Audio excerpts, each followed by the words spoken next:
Magandang araw sa inyo mga banateros. People power na ho talaga ang nangyayari ngayon. At hindi lamang po ito nangyayari sa Pilipinas. Worldwide po ang people power para ho kay Pangulong Duterte. At hindi lang po yun. Ang matindi naman sa kabilang kampo, naglalaglaga na po sila. Alam mo naman, yan ang unitae, laglagan, walang tulungan, at higit sa lahat, traidura, no, yan ang totoo. Gago! Hindi totoo po mga kababayan ha.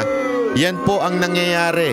Sa kampo ng mga Duterte, united ang mga kababayan natin, kahit yung mga OFW organization. Kasi alam mo mga kababayan, medyo sakit na nating mga Pilipino ito, lalo na yung mga OFW natin. Alam nyo yan, na meron talagang minsan kiskisan among OFWs, even if pareho sila ng pinaglalaban, nagkikiskisan. Pero ngayon, nag-unite for one cause, which is bring back Duterte, di ba? Pero yung kabilang kubol, ano ginagawa nila? Ayun, pati yung kapatid nilalaglag, o di ba? Ang lupit. Mamaya pag-uusapan natin 'yan, ha. Malupit talaga itong Marcos na ito. Ang una niyang nilaglag yung tawag dito, yung kanyang executive secretary na loyal ally, loyal defender. Ngayon nilaglag niya, 'di ba, si ES Rodriguez. Tandaan niyo 'yun, 'di ba? Pero akala natin sagad na 'yun kasi sabi natin, grabe naman pagka-traidor nitong Marcos na ito, 'di ba? Nilaglag niya 'yun. Pagkatapos naman niyang nilaglag 'yun, inilaglag naman niya yung kanyang partner. Sino? Si VP Sara Duterte. O, di ba? Kita nyo naman kung anong nangyari. Pina-impeach. Pati yung taong nagpalibing sa kanilang ama ay nilalaglag naman nila ngayon, di ba? Which is si Pangulong Duterte. Nalaman natin through the hearing that there was no red notice. Sa madaling salita, we are not even obliged. Even nga may red notice, we are not obliged to give o to send PRRD right away sa The Hague. Pero ano ginawa nila?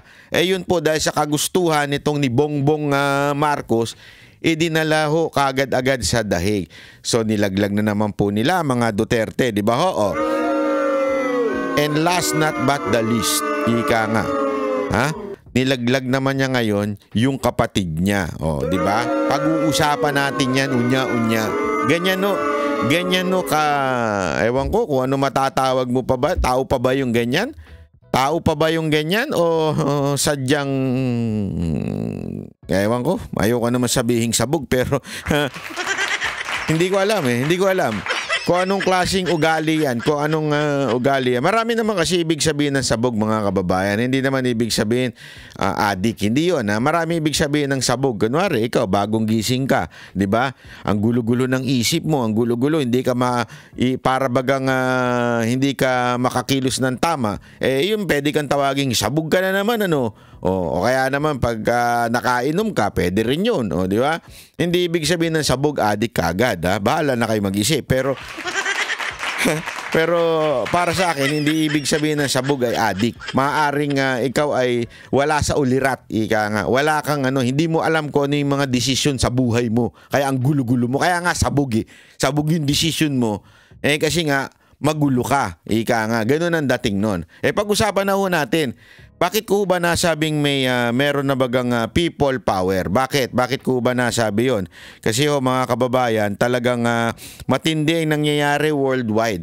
Kung susunod po kayo, titingnan nyo po yung aking Facebook account na Pyron Cristobal. That's my real name.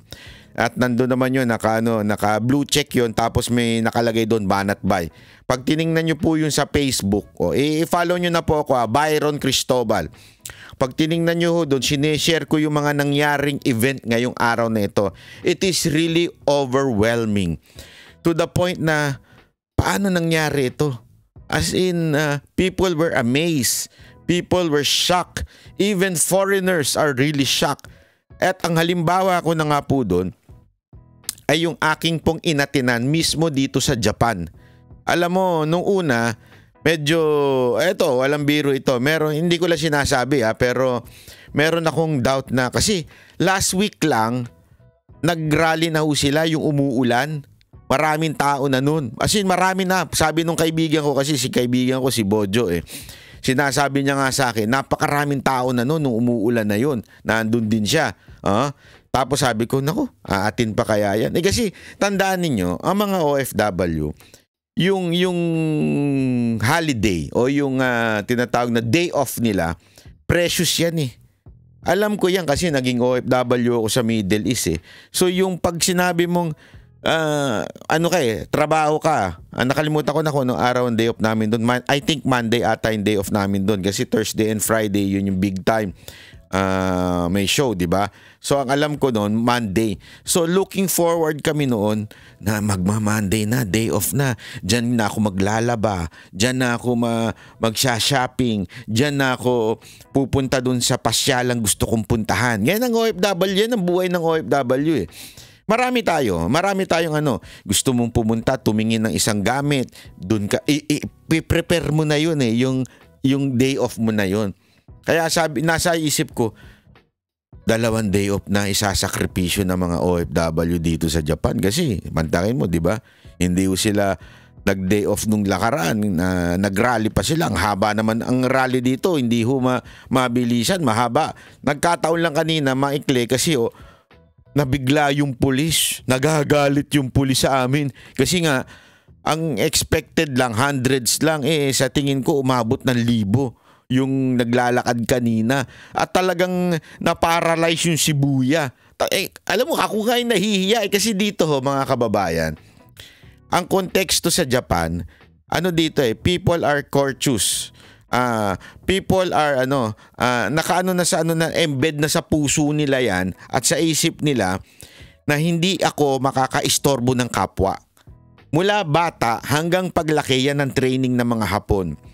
Kaya nga kung papansin niyo, lagi kong pinopost yan. Isa sa mga na-enjoy ko dito yung coffee shop. Kasi ang coffee shop dito, coffee shop talaga.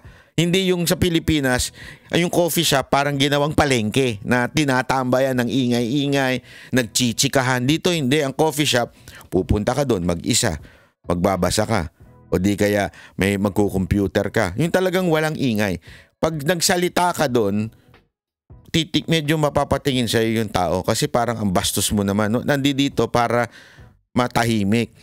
Sa tren, ganun din, tahimik. Kahit nga po paglasing ka Paglasing ka, yung mga tao dito talagang nakayuko lang, nakaganon lang Sa atin, paglasing ka, parang siga ka di ba? Paglasing ka sa Pilipinas, parang pagmamayari mo yung bar. Ano yan? Pilipinas, bahay na yan. Bili mo itong ito. Dito hindi ganun. Pagka dito, maingay sila dun sa table mo, kayo. Pero pagkatapos yun, puro ganun pa rin Lasing na yan Kasi nga, ang nila dito, huwag kang makakaistorbo ng kapwa mo. Dito, ganyan ang senaryo sa Japan. Kaya nga kanina, grabe papakita ko sa inyo, sobrang naistorbo yung Shibuya. Mantakin mo linggo to. Ang daming tao sa Shibuya. Tapos itong mga Pilipino naglalakad paikot-ikot. May dala-dala. Tapos sumisigaw. Ayaw pa naman ng mga Hapon yan yung sumisigaw. Ayaw nila yan kasi maingay. Pambihira, non-stop yung Duterte, bring back home Duterte. Mga ganun. Ako nga gusto ko na sumayaw kanina nahihiya lang. Ako medyo ako kanina Para sa mga kababayan natin nandito kanina, medyo nahihiya ako kanina kasi alam ko yung kultura ng mga Hapon hindi ganito Hindi yung maingay. Pag nag-rally sila, ewan ko, parang may prayer rally. Parang gano'n sa kanila mag-rally. Di ba? Pag nangangampanya sa kanila, tahimik lang. Ganun lang wala na yung sa atin palaman. Duterte. Ganun parang iskandaloso, di ba? Kanina mga kababayan, para mas ma-imagine niyo yung nangyayari. Ipapakita ko sa inyo, Eto, hindi ko naman in-edit na to kasi wala na akong time mag-edit. Basta pinatche ko na lang. Tingnan ninyo kung gaano na antala ang trapiko ng Shibuya. At saka ng paikot yan paikot. Ito. Saan na yan?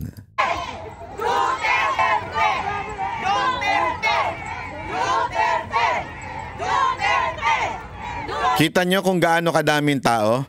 Yung sigaw dito, may iba yung sigaw dun sa likod. Kasi nga, sa sobrang haba na niyan, hindi na magkakarinigan yung isang sigaw. Ang ano dyan, kaya ginawang marcha-marcha yan. Kasi doon dapat kasi sa Hachiko yan gagawin. Alam mo sa Hachiko, yung aso na estatwa doon sa Shibuya. Kaya lang, pag inilagay mo yan, wala. Wala. Siguradong magulo. Overflowing doon sa statue. Kaya inilipat sa malapit na park. Tapos nung inilipat sa malapit sa park, bawal naman mag-stay doon kasi maliit din yung park. So sabi, maglakad na lang. Sige, maglakad. Si Banatbay pa naman. Medyo matanda na, masakit na ang mga kalyo-kalyo, mga tuhod-tuhod. Kaya nung lalakad na yan, grabe ho yan.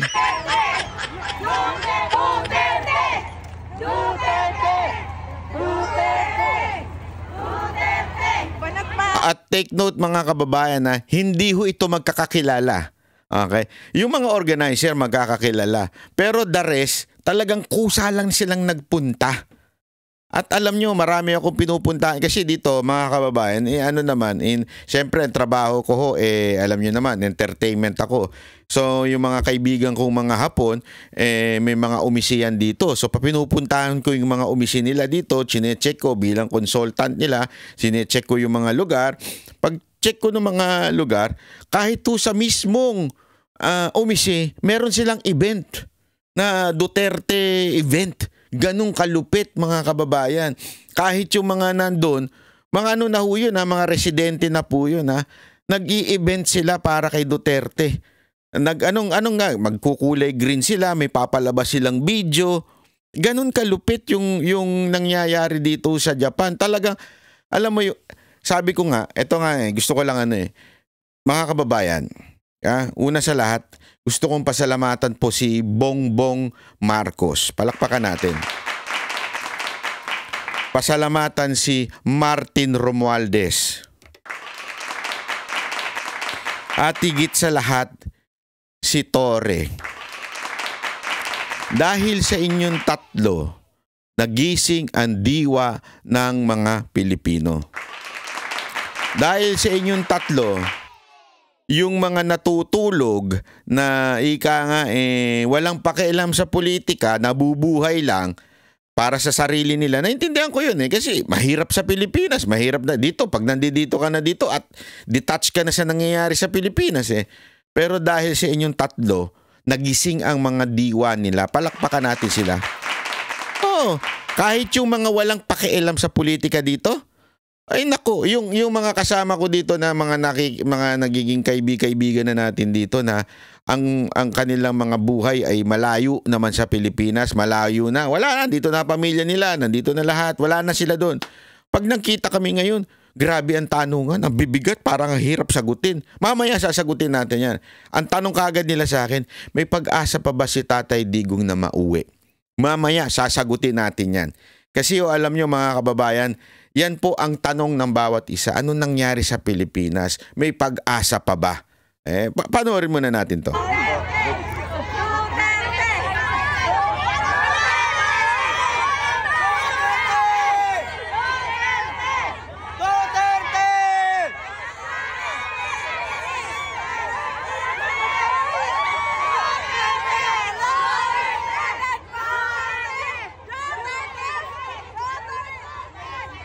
Pansin nyo, magkakaiba itsura ng poster.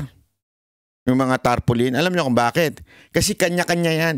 Hindi yan yung organizer. Ito bitbitin nyo to. Ito, bitbitin nyo. Hindi, kanya-kanya po silang paggawa.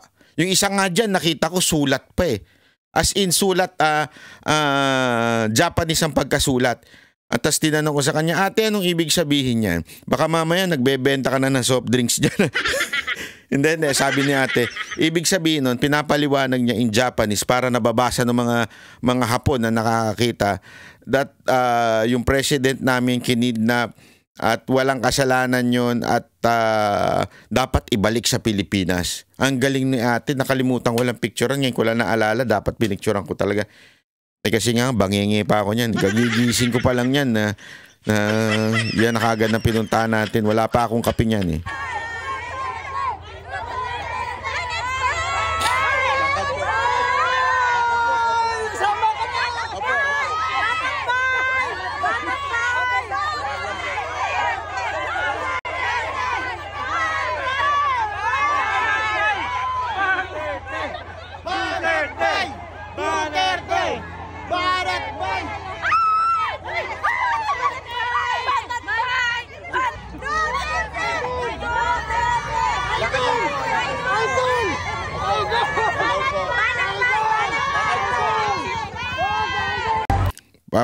pasensya na po pala kanina ha, yung mga dumadaan kasi gusto ko man po makipagpicturan. Napapagalitan tayo pag tumitigil yung linya kasi naglalakad dyan Pag tumigil, sumisigaw yung pulis. Gumaganon yung pulis kaya tuloy naiilang ako baka mamaya ipa-deport ako Sabi na, ang gulo-gulo nito nagpipicture-picture. Baka mamaya ganun yung sinasabi tapos biglang pa ako sabihin, hindi ka pwede makipag-rally dito. Hindi po ako nagra-rally, nagbibideo po ako. Nagbablog po ako.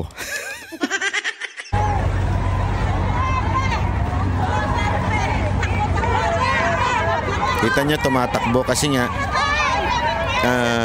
pinabibili siya ng pulis Kasi isipin mo imaginein mo, kayo mga nakapunta na sa Japan, may imagine nyo yan, pinatigil ang traffic dahil lang sa haba ng linya. Ang haba ng linya na yan. Pinatigil ng mga pulis ang traffic. Sigurado ako busit na busit yung ibang mga Hapon dyan. Bakit po? Pero wala silang choice Actually, tinatanong nga nila yung ibang mga may mga Hapon na sumama, mga asawa siguro ito. Tinatanong nung ilang mga Hapon na dumadaan kung ano yun. Tapos yun nga, pinapaliwanag. Hindi po, lakad po. Kita nyo, tigil. Isipin nyo ang tagal na tumitigil ng traffic na yan dahil lang sa atin.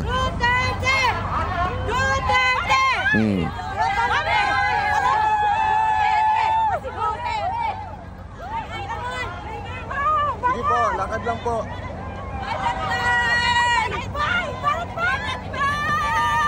Katanggal yung mga taba natin, kanina. Mga kababayan ko sa Japan, Ang hirap tumakbo, tumatakbo rin ako dyan, Lakad po. Dito. Ayan, Hindi nila sinabi marathon pala to. Akala ko marcha lang. Grabe. Pamili ka. Dito na mga Hapon. Ayun yung naka-megaphone yung mga pulis. Lakad lang to. Ba't ako tumatakbo? Bring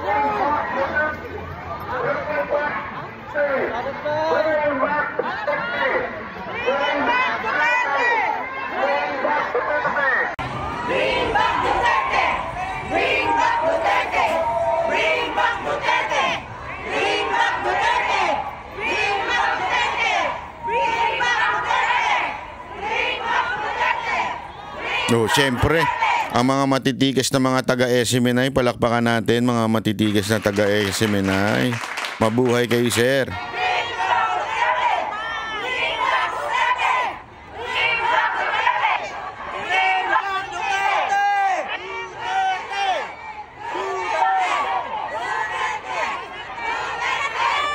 Yan ang masasabi mo una sa lahat, walang bayad.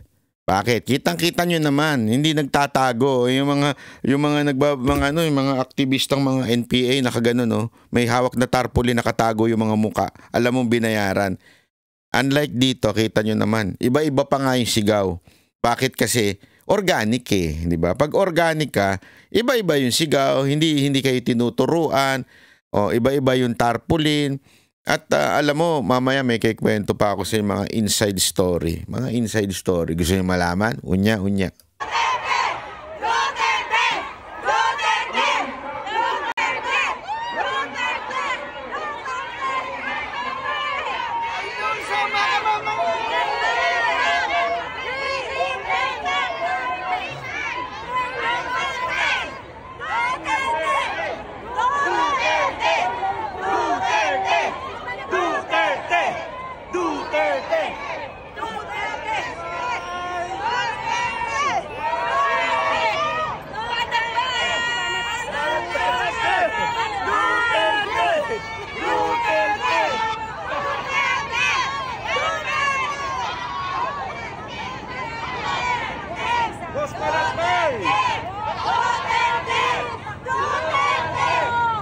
Ito, maganda ito. Yung ending, nasa ibabaw na kami ng bridge.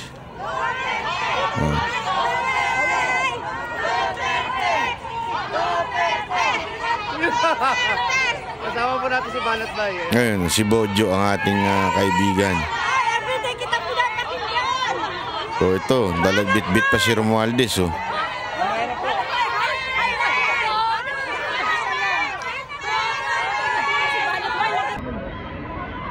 Kita niyo yan, no? Oh, haba nun, no? Oh. Oh. Walang bayad dyan, mga kababayan. Organic. Walang kinuha sa payatas, yung mga ganun. Walang ganun. Walang kinuha sa tundo, walang ganun. Yan o'y organic talaga. Grabe, oh. Alam mo mga kababayan, hindi lamang po sa Japan yan. Para lang sa kaalaman ninyo, hindi lamang po sa Japan yan. Nangyari ho yan sa Canada. Meron ako nakita today, na i-post din nila, Canada, sa Saskatoon ba yun? Saskatoon, ewan ko paano pronounce yun. Grabe, nakita ko, snow ha. Pero lumalakad yung mga tao. Hindi ho biro snow dyan sa Saskatoon ha. Nagpunta na ako dyan. Yung snow dyan, hindi katulad ng snow sa mga Asian parts like Japan, Korea. Yung snow sa Canada, yellow. Dito kasi powdery pa eh. Yung matitiis mo pa kahit papaano. Powdery yung ngayong pagka kinuha mo, powder. Diba? Yung sa Saskatoon, pag lumapag, yellow, madudulas ka. Ganon. Ganon yung mga ano, katulad din sa New York, ganon din eh. Matindi, pero grabe, hindi mo napigilan yung mga naglalakad po na mga kababayan natin. Oh, ito pa, papakita ko sa inyo rin ito ha. Ito. Sana, ito naman yung sa mismong sa Netherlands. Oh, kita niyo yan? Grabe din po yan, oh. Ang dami talagang tao na nagpunta. Oh, pakita natin yung video niya para baka sabihin ninyo edit yan. Alam mo naman yung mga ulul na mga tanso vlogger na tatanga-tanga. Ito pa, isa pa to sa Canada, oh. Ito naman. Ayan, yan sa Canada. Yan, sa Canada. Vancouver. Lupit, oh.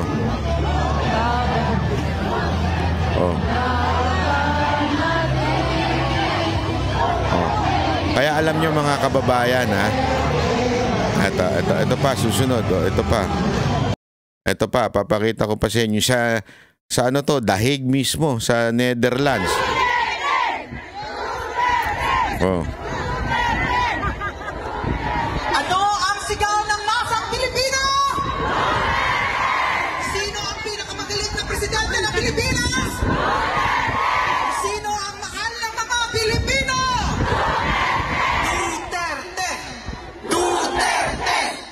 Grabe. Nakakakilabot. Wala talaga. Pasalamatan nun natin si Bongbong Marcos, si Romualdez at saka si Torre dahil sa inyo nagising ang diwa ng bawat Pilipino. Gusto ko lang po handugan ang ating yan ha. Nandito ngayon. Okay. Yan ha. Para lang. Sandali. Chotomate. Yan, easy lang. Okay? At kahit to sa sa Maynila, meron sa Pilipinas, meron din po. Sila Boss Dada nagpunta naman sa saan ba itong pinuntahan ng mga banateros na ito? Ito mga banateros na ito eh. Nagpunta sila sa ito yung kapatid kong Ewan. Ito rin yung mga dalawa ko pang kapatid na naiwan sa refrigerator. Ayan nagpunta rin sila. Gusto nyo bang pumunta sa Japan? Naku po. May mga visa po yan. Oo, may mga visa po yan. Si Coach Oli at saka si Boss Dada may visa po yan. Kung gusto nyo silang pumunta sa March 30 at saka ako, i-request nyo lang po sa SMNI. Sabihin nyo sa SMNI, pwede po ba? Natin sila, bombahin natin. Biro lang. Papuntahin kasi siyempre may trabaho kami. Diba? Meron kami trabaho sa SMNI. So, para papuntahin kami dito, kailangan malaman ng sabihin nyo sa kanila, punta kayo sa SMNI page. Nire-request po namin ng banateros pumunta dito sa Japan. Ganyan. Yeah. Sama-sama tayo. People power tayo. Kaya naman, nire-request po namin pumunta ang banateros sa The Hague. Yan. Ganon. Kung gusto nyo kami makita, kung gusto nyo lang naman. Pero kung ayaw nyo kami makita, wala namang problema. Wala tayong magawa. Talaga dyan, hindi nyo kami gusto makita. Wala tayong magawa ba? Hindi. Biro lamang po. Anyway, alam nyo mga kababayan, seriously speaking, let's talk about this. Okay? Pag-usapan natin ng bahagya. Bakit po ba importante ang nangyayari ngayon na people power? I think, Ito talaga. Yung people power noon, nung EDSA, walang nag-utos. Nagkaroon ng sama-sama from different walks of life, different parang group of people, iba-iba. Although, minando ng mga komunista, pero naging yun, organic ika nga. But again, the world already changes. Tama ba? Change or whatever. Basta kung ano yung tamang English yun na lang. Huwag na kayong maano dyan. The world change. Hindi pala changes. The world change. Nagbago ang mundo. At nagbabago pa. Ang tunay na people power ngayon ay wala na sa Pilipinas. O masasabi nating, mas magandang sabihin, hindi lang sa Pilipinas. Worldwide na po. Dito mo makikita na ang bawat Pilipino sa iba't ibang dako ng mundo. Kasi dumami na rin ang OFW ngayon eh.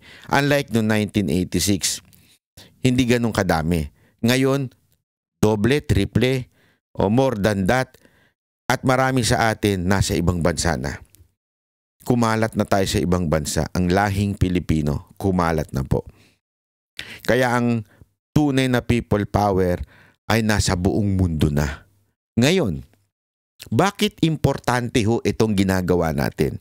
Bakit po ba masasabi natin na kailangan nating gawin ito? 'Di ba? Pakikinggan ba tayo? Yan kagad ang tanong natin. Anong mangyayari diyan sa kada rally ninyo? Ano lang yan, ngayon lang yan. Sa susunod wala na yan. Hindi na kayo wala na kayong passion, hindi na. 'Yun ang akala ninyo. Dahil mga kababayan, ang ginawa ng administrasyon ni Marcos, ang ginawa ng gobyerno ni Marcos, dinala niya ang laban sa international scene or community. Bakit? Dahil sa ginawa ng gobyernong ito na puwersahang iligal na binitbit si Pangulong Duterte sa ibang bansa, nagsimula na ang international arena. Nagsimula na labanan internationally. Ibig sabihin the world is watching. Yun ang pagkakamali ng Marcos administration. Akala nila dahil sa pag-alis nila kay Pangulong Duterte, mawawalan na ng suporta ang mga Duterte supporters. Ang hindi nila naisip, lalong nadagdagan. Yung mga natutulog ang damdamin, lalong nag-init. Yung mga ayaw makialam, ngayon nakialam na uli. Yung may ibang iniisip, ang iniisip ngayon si Pangulong Duterte na. Dahil sa mali ninyong ginawa na pagdukot, illegal, binitbit nyo si Pangulong Duterte sa ibang bansa. Nabuhay ang mga Pilipinong hindi nakikialam. Kasi alam naman natin yan eh. Mahirap, hindi ho tayo, lalong-lalo na ho pag nasa ibang bansa tayo eh. Pero hindi mo ba mapapagkaila, kahit ikaw ay nag-i-Ingles, kahit ikaw ay nagninihongo, kahit ikaw ay nagko-Korean, o Chinese, o whatever language na ginagawa mo, ang puso mo, pagbali-baligtarin mo, ay Pilipino pa rin. Kahit nasa ibang bansa ka, Pilipino ka pa rin. Uuwi at uuwi ka sa Pilipinas. At kahit anong gawin mong pagbabago ng itsura mo, kahit mukha ka ng Chicano, ang tingin pa rin ng ibang lahi, ikaw ay Pilipino. At dahil doon, apektado ka sa nangyayari sa bansa mo. Yun ang katotohanan. Kaya bilang Pilipino sa ibang bansa, whether you are an OFW o migrant worker or resident ng bansa na yun, hindi mo mapapagkaila na ang tingin pa rin sa ng tao ay Pilipino. Kaya dapat kang makialam. At ngayon, dahil patuloy na dumadausdos, pabagsak ng pabagsak ang Pilipinas, nanonood nga ako eh. Ngayon lang may nakita ako news. Niratrat ng isang SUV yung sasakyan na isa. Alam niyo ginawa nung isa? Ang lupit mga kababayan. Dumungaw yung bumabaril. May bit-bit na mahaba ah. As in, yung Armalite. niraratrat yung kabila. Sabi ko, ano na to Anong klaseng gobyerno meron tayo ngayon? Hindi ko biro, nasa news po yan, nakita ko lang bago ako magsimula. Sabi ko, ganun nakagulo sa Pilipinas talaga. Tapos makikita mo, nagsashabu sa Facebook. Alam mo, nakwento ko nga sa isang hapon to nakausap ko. Kasi tinatanong niya, what is happening to your country? Blah, blah, blah. Sabi ko, kwento ko. Tapos sabi niya, tinatanong niya, why are you always here? Ginaganyan niya. O sabi ko, because in Japan, even if you drink, even if you're drunk or drink, diba? Maglakad ka sa karsada, walang gagalaw sa'yo. Kahit bumulagta ka pa dyan, walang gagalaw sa'yo. Pagising mo, nandun pa yung cellphone mo, nasa tabi. Bakit? Kinuha, pinulot, binalik sa'yo. Totoo, diba? Sa Pilipinas, wala. Tapos kaya nga nung tinatanong niya, bakit? Ano bang nangyayari? Tapos kinuwento ko nga yung may makikita kang nasa Facebook na nagsashabu, ganyan-ganyan. Nagtataka siya, what is the government doing? I don't know. Totoo lang yung nasagot ko, I don't know. I really don't know. I cannot answer your question. Kasi sa kanila, it's not normal. Pero sa atin, bilang mga Pilipino, normal na yun. Kaliwat kanan, meron niyang kwento si Mocha. Sa harapan niya mismo, na witness niya, ini-snatch yung bag ng isang foreigner ata yun, if I'm not wrong. If I'm not correct. Correct me if I'm wrong. Banat ba? Napunta ka lang ng Japan, naging ano na yung English mo. Hindi, totoo po. Di ba sabi niya pa nga, parang sabi daw sa kanya nung tricycle driver, ma'am, normal na po yan dito sa amin. Araw-araw na po yan, wala namang ginagawa ang pulis. Sa loob-loob ko, mga kababayan, ganun ang sitwasyon sa Pilipinas, pabagsak na. Sa tingin ninyo, hindi nakikita ng buong mundo yan? Nakikita yan ng buong mundo. Bakit? Ang news nasa social media na. Yun ang pinagkaiba. Ang social media, international ho yan. So, ibig sabihin, nakikita po ng buong mundo pag they try to... Nakita nyo ba yung mga foreigner na ninanakawan? Meron pang foreigner sa Boracay, ginahasa, tas pinatay. Sa tingin nyo, hindi kumakalat yan? Eto pa, meron pa kay kwento ha. Nung nasa Hong Kong kami, may nakausap akong Chinese na ano. Tapos tinanong namin, why are you not anong favorite place mong to visit? Tapos alam mo, eto young adult to ito. Tapos alam mo, sad to say, sinabi niya, the least na gusto nila mag-visit is sa Pilipinas daw. Sabi ko, why? Remember the Hong Kongers, Hong Kongers ba tawag doon? Oo, mga taga Hong Kong na doon sa hinostage nung isang, isa bang pulis yung nag-naamok sa bus sa Luneta. Nung nabalitaan daw nila yun, kumalat sa Hong Kong yun, and they don't want to go in the Philippines anymore. Ganun naman talaga epekto, di ba? Pag merong lahi nila na nayari o sabihin na nagawa ng krimen sa Pilipinas, ayaw na nilang pumunta. Imagine niyo yung balita na taga-ibang bansa na pinatay, na ginahasa sa Boracay ba yun? I don't know kung tama yung yung naalala ko. Hindi ako sure kung ano yan. Baka mamaya may mali ako . Pero gayon pa man, sa Pilipinas. Diba? Tapos, sa tingin ninyo, hindi mababalita yun sa bansa nila. So, pag nabalitaan yun, anong iisipin nila sa Pilipinas? Hindi safety. Diba? Ganun lang naman eh. Kasi the best marketing para sa tourism, yung gaano ba kaayos ang bansa mo? Yung mga tao, lalo na ngayon, usong-uso vlogger ngayon, di ba? Mentakin mo, puntahan ka ng mga vlogger sa Pilipinas, tas madudukutan ka. May experience ka. Meron nga kumalat, di ba, isang vlogger na niloko ng taxi. Kumalat din yun. Imaginein mo, yun na nangyayari sa Pilipinas. Ngayon, Pilipino ka. Di ba? Iisipin mo ngayon na wala namang epekto sa amin. Hindi.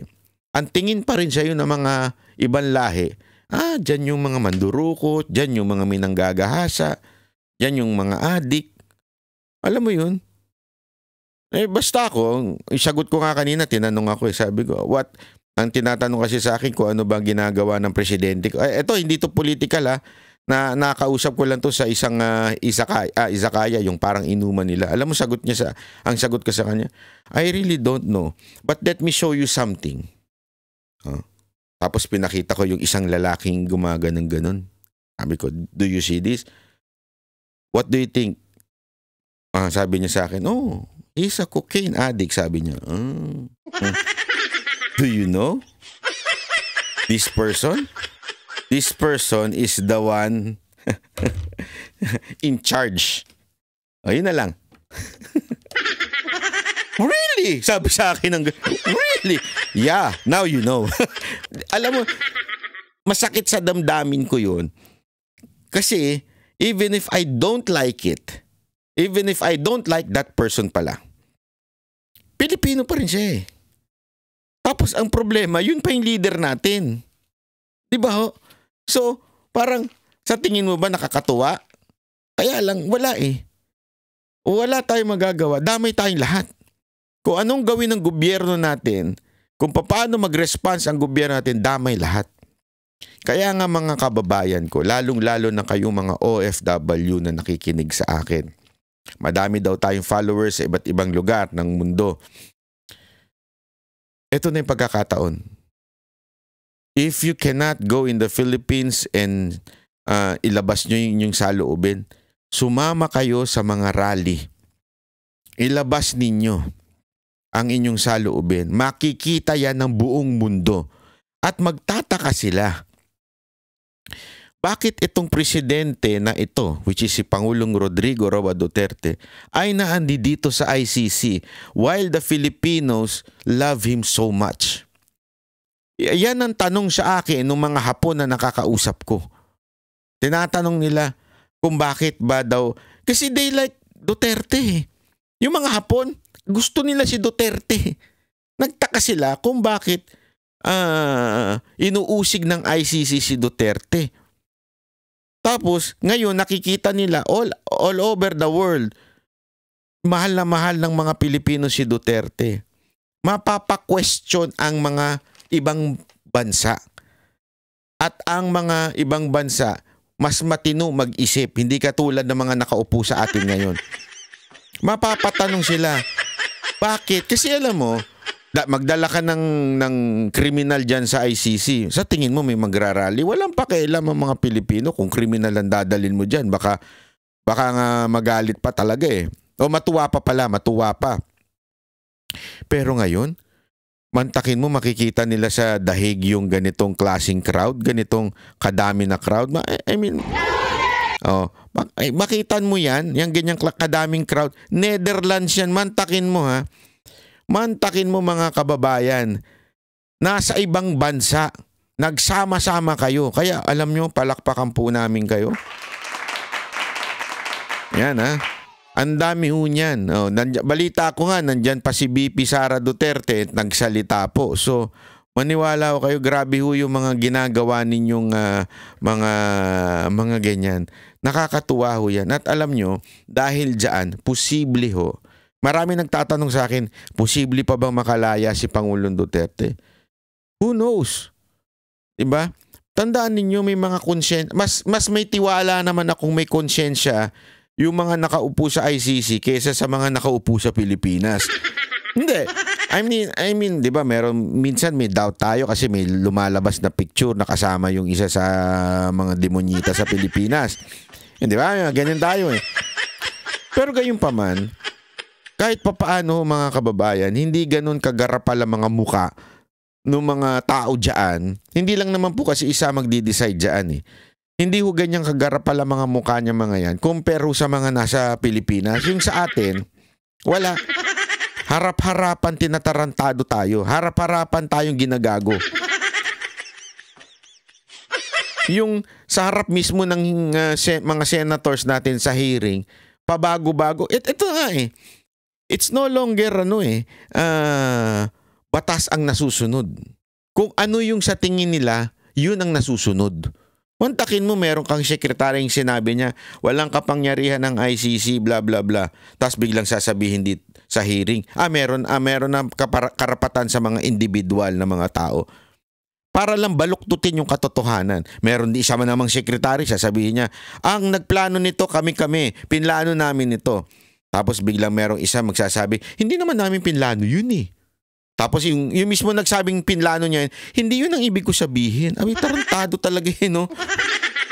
Ganun nakatarantado sa Pilipinas ngayon. Ganun kagarapal ang mga opisyal natin.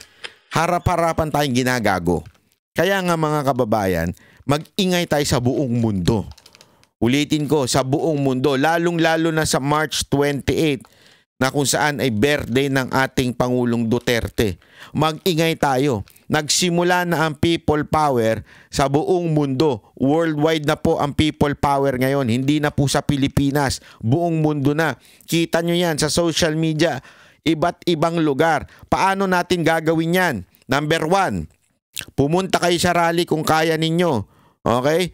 Magkano lang naman yung pamasahe dyan, kayang-kaya nyo yan. Lalo na, kanina nga may nakausap ako eh.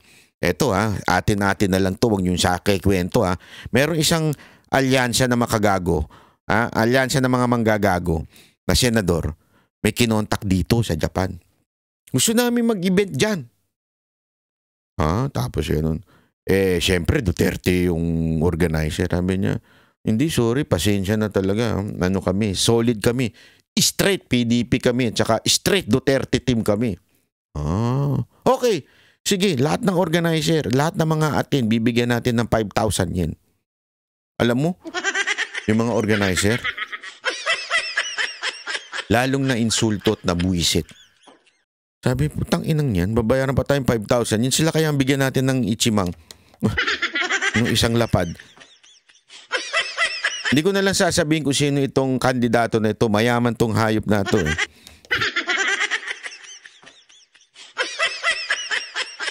Hindi ko sasabihin. Wala akong kalayaan magsabi. Kasi hindi ko pinaalam.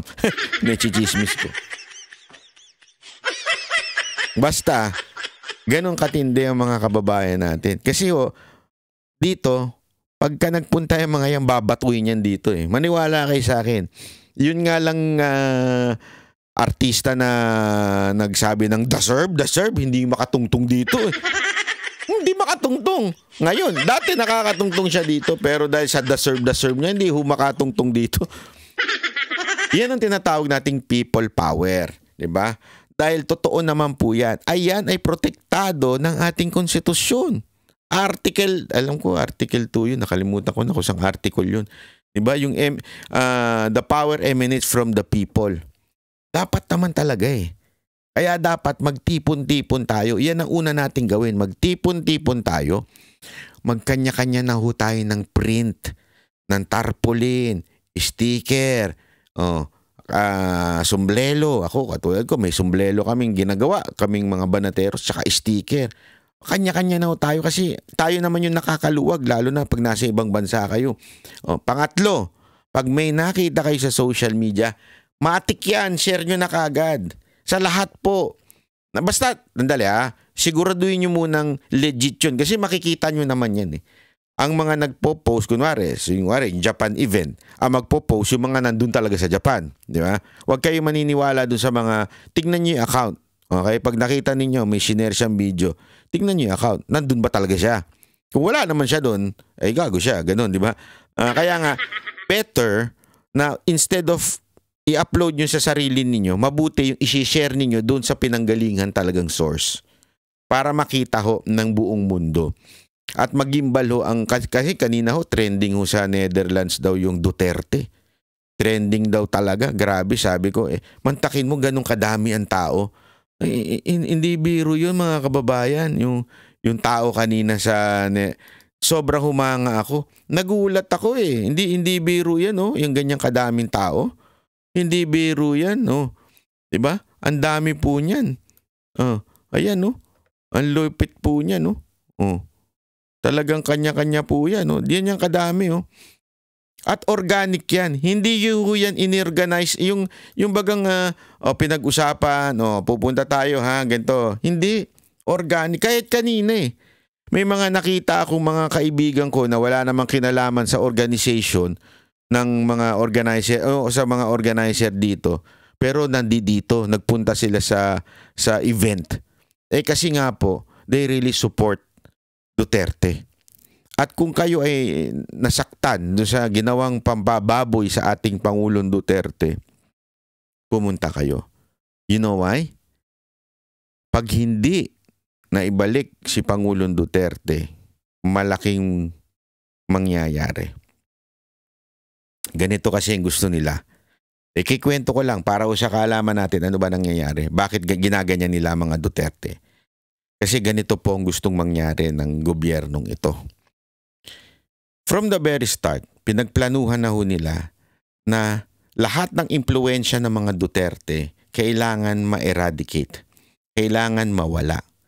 Kaya nga kung papansinin ninyo, tinarget nila ang unang-una sa lahat yung lehitimong news na sumusuporta kay Pangulong Duterte, ang SMNI. Simula pa lang, yan na kagad ang tinarget nila. Marami sa atin ang medyo nag-doubt na bakit kaya tatargetin? Baka naman talaga may kasalanan si Pastor. Ganyan kagad ang inaano natin eh. Ayaw natin maniwala. Tinarget si Pastor. Tandaan ninyo ha, yung mga kaso ngayon ni Pastor ay dati nang na-dismiss. Binuhay na lang uli. Pansinin nyo yun ha, binuhay na lang uli. Tapos dinagdagan ng mga iba pang issue na non-bailable para ma-hold si Pastor. O, pansinin nyo, nung na-hold si Pastor, ano unang-unang ginawa ng gobyernong ito? Dinaan siya sa AMLAC. Finreeze ang kanyang account. Lahat ng account. Ang akala nila, pera ni Pastor yun. Hindi pera ni Pastor yun. Pera ng buong iglesia nila yun. Buong church nila yun. Pero finreeze yung mga eroplano, mga helicopter. Kasi nga, alam nila, gagamitin yan ng mga Duterte in the next election. Now, dumating ang 2025. Alam na dapat susuporta siyempre kung nandiyan pa si Pastor. Ang hindi nila alam, sabi nga nila mga taga KOJC, ang KOJC, they were trained na even if wala si Pastor, gagalaw at gagalaw. Ibig sabihin, kayang makagalaw ng maayos. Kaya ngayon, nakikita ninyo, ang dami nilang ginagawang event. Ganun po ang mga taga KOJC. After that, ano ginawa? Impeachment ni Sara Duterte. Bakit kanyo? Kasi pag na-impeach si Sara Duterte, hindi na ho siya pwedeng tumakbo ng 2028. Okay? Ngayon, anong kinaugnayan nung kay Duterte? Kay Pangulong Rodrigo Roa Duterte. Ngayon po kasi campaign season. Alam naman natin ang Duterte magic. Pag si Pangulong Duterte pumunta ng event, tulad nung nangyari sa Hong Kong, ay grabe ho, maniwala ho kayo sa akin, nung nandun po kami sa Hong Kong, wapak talaga. As in, kahit yung mga Hong Kong police na taranta rin sa dami ng tao, ganun po talaga kalakas. At kahit po sa mga ibang lugar, ito naman, observation ko po to. Pag yung sa Pilipinas, pag nandun si Pangulong Duterte, talaga nagtatagal ang tao hanggang ending. Ngayon, pagka wala siya, medyo siyempre inaantay lang yung mga senador magsalita, tapos medyo umuwi-uwi na. Pero pag si Duterte nandun, hanggang dulo talaga nag-aantay ang mga tao. Iba talaga si Pangulong Duterte compared mo sa kahit sino mang politiko. Kaya, agad-agad silang nagdesisyon na dukutin at padala sa dahig ito si Pangulong Duterte. Imaginein mo campaign season. At napag-alaman natin sa hearing na hindi naman requirement na hindi dapat pag dumaan sa korte. Nakita mo yung ini-interview ni Amy Marcos na magaling sa international law. Kahit siya nagtaka Kahit siya sinabi niya, illegal na nangyari. O hindi dumaan sa due process. Di ba po? So, ibig sabihin ng mga kababayan, the purpose is really, hindi yung illegal pa ba itong gagawin ng gobyerno. Hindi na nila tinanong sa sarili nila Basta importante sa kanila, maalis natin si Duterte. Tsaka na lang yung question later. Yan yung Torre theory. Alam niyo yung Torre theory? Yung lagi niya sinasabi, hindi, magreklamo na lang kayo sa korte. Basta huli namin kayo, magreklamo na lang kayo sa korte. Alam niya kasing matagal pa pag sa korte. O, di ba? Ganon yung ginawa niya sa KOJC, kila Pastor. Magreklamo lang kayo sa korte, bahala kayo, basta huli namin kayo. Ngayon, ganon din ang in-apply niya kay Duterte. Huli namin yan, papadala namin doon, bahala na kayo. Magreklamo kayo sa dahig. Alam niyang which is harder. Even if gumawa siya ng illegal, it will take time bago magdesisyon ng Supreme Court, bago magdesisyon ng Korte, bago magdesisyon ng dahig, aabutin pa na September. Alam niya yan. Alam ng gobyerno natin yan. Kaya dinala doon si Pangulong Duterte, the purpose is para matalo ang mga senador natin. Bakit? Pag natalo ang mga senador natin, mai-impeach si BP Sara Duterte. Pag na-impeach si Sara Duterte, goodbye Philippines na. Yun ang katotohanan. Bakit? Magpapalitan na lang yan. Marcos Romualdez, Marcos Romualdez, Marcos Romualdez. Ganyan na mangyayari sa Pilipinas. Tulad na naman nung kanyang ama na umabot ng 20 years plus. Gusto nyo ba yan? Unless gusto nyo yan, wag na kayo umattend ng rally. Unless gusto nyo yan, wag na kayo mag-ingay. Kung gusto ninyo, 20 years ang mga Marcos at Romualdez, doon lang kayo sa bahay nyo. Stay put. Diba? Pero kung ayaw ninyo yan, mga kababayan, it's time for you to do something about it. At yung pag-iingay natin, maririnig yan. Mariringin. Lalo na nakakabingi yan eh. Sabi ko sa inyo, yung mga nasa gobyerno ngayon, umiikot ang tumbong yan. Akala ninyo yung pa-relax-relax sila, pa-party-party lang. Mga praning yan eh. Pag nakita nila yan, paano na yan? It's all over the world. O talagang they're Duterte, they're shouting Duterte na. Ako nga, suggestion ko mga kababayan, yung mga nasa probinsya na nanonood sa atin, pag pumunta dyan yung alyansa ng mga gago, alam nyo gawin nyo, puntahan nyo, sumigaw kayo ng Duterte. Duterte, ibu nyo. Karapatan nyo yan eh. Bilang mga Pilipino, karapatan nyo yan. Huwag kayong manggugulo ha. Huwag kayong magbabato, walang violence. Pero yung sumigaw ng Duterte, naku, karapatan nyo yan. Mag-book, karapatan nyo rin yan. Protektado kayo ng hindi kayo nanggugulo eh. Binibigay nyo lang yung saloobin nyo. Pero kunin nyo muna yung binibigay nila, ayuda. Ha? Sayang yun, pangkain eh. Chicha din yun, di ba? Tapos, pagkakuha na ninyo, sigaw na kayo ng Duterte. Duterte, habang kinuha niya, di ba, pagkuha niyo ayuda, pagbigay siya ng ayuda. Duterte, Duterte, wala na sila magagawa doon. Nakuha mo na ayuda eh, di ba? At nakakatuwa mga kababayan nating OFW, nag-unite kayo ngayon, di ba? Yan ang maganda. Habang ang itong alyansa ng mga gago, nagkakawatak-watak na. Ito nga si Amy Marcos, parang tinanggal na sa listahan. Ilang campaign rally ng senatorial slate ng administrasyon ang hindi sinipot o hindi sinipot ni Senadora Amy Marcos. At sa nakaraang 2 rally, hindi siya binanggit ng kapatid na si Pangulong Bongbong Marcos. Natatanong tuloy kung laglag na ba siya sa hanay ng alyansa. Ang sagot ng senadora sa pagtutok ni Jonathan Andal. Sa campaign rally ng Alyansa para sa Bagong Pilipinas sa Cavite noong isang araw at sa Laguna kahapon, parehong wala sina Senadora Amy Marcos at Congresswoman Camille Villar. Sa parehong pagkakataon, binanggit ni Pangulong Bongbong Marcos sa kanyang speech si Villar, pero hindi ang kapatid na si Senadora Amy. 12 ang kandidato sa slate ng Alyansa, pero kagabi, at huwag natin gawing alyansa lamang nitong 11 na tao, 11 na kandidato na tumatakbo bilang senador na kasama sa alyansa. Sinusubukan naming kunan ng pahayag ang grupo kaugnay ng sinabi ng Pangulo. Bago nito, mariing tinuligsa ni na Amy at Villar ang pag-aresto noong March 11 kay dating Pangulong Rodrigo Duterte at pagsuko sa kanya ng Marcos administration sa ICC. Kapwa wala ang dalawa sa mga campaign rally ng alyansa mula noon, kabilang ang sa Tacloban noong March 14. Nagsabi noon si Senadora Amy na hindi siya makakadalo sa naturang pagtitipon dahil hindi raw niya matanggap ang ginawa sa dating Pangulo. Ang senadora na presidential sister, kilalang kaalyado rin ni Vice President Sara Duterte. Tinanong ng media ang campaign manager ng alyansa na si Congress... Mali naman yung sagot nyo. Ay script nyo. Si Senator Amy, nakilalang nakikialyado. Hindi ho kaalyado. Kasi when you say kaalyado, approve ang dalawang kampo. Nakikialyado lang, nakikigulo lang, nakikisali. Manto Bitiangco, kaugnay ng hindi pagsama ng dalawa sa mga rally. Are there any plans to drop Senator Amy from the lineup ng Alyansa? At saka yung isa pa po kasi there are also speculations na baka si Congressman Camille Villar will also be dropped from the slate. I think, like for Amy, siguro siya dapat ang makasagot nung tanong na yon, hindi po kami. So wala pong pinag-uusapan po so far yung... Kayo nga ang magdadrop, tapos tatanungin nyo si Amy. Ang tanong, ang linaw nung tanong. Ayong pasagutin. Puro kayo kaplastikan kasi. Tinatanong kayo, are you going to drop Amy? Ang tanong nyo si Amy.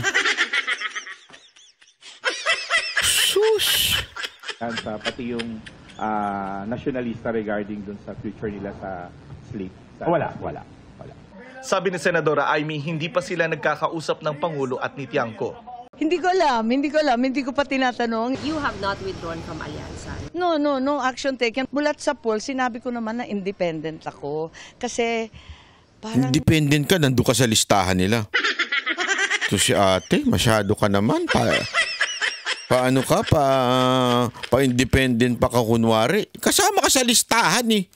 Kasama ka sa pinopromote nung una, pumupunta ka pa, tas ngayon independent ka na ngayon. In the very first place, independent. May kutob ako na may masamang mangyayari at ayoko mahila sa away-away. Kinakabahan ako na magkakaumpugan talaga yung dalawang panig. Nangyari nga po.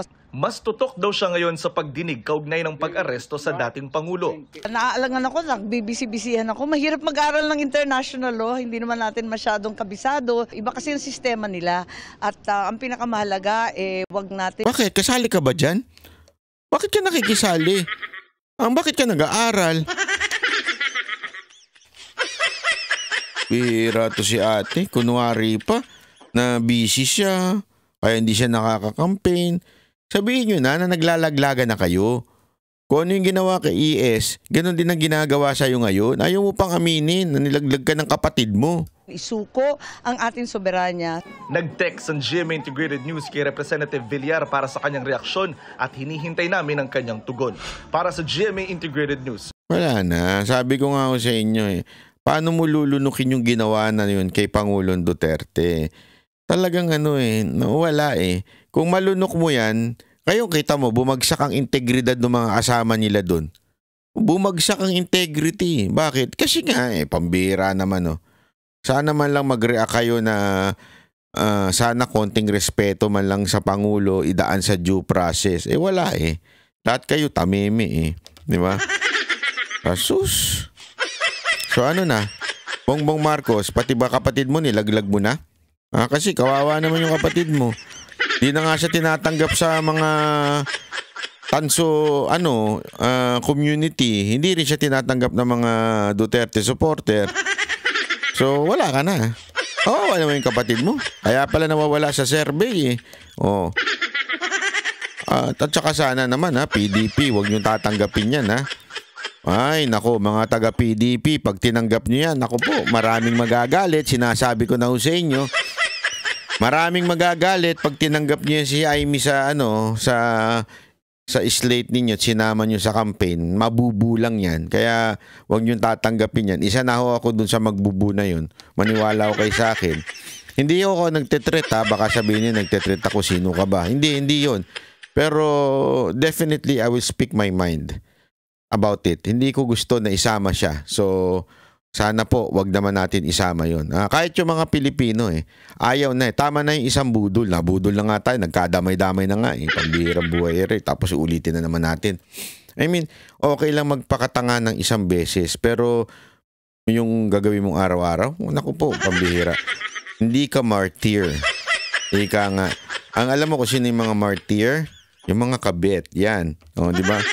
Kahit araw-araw, walang problema. Basta may datong. Kaya wag ganun.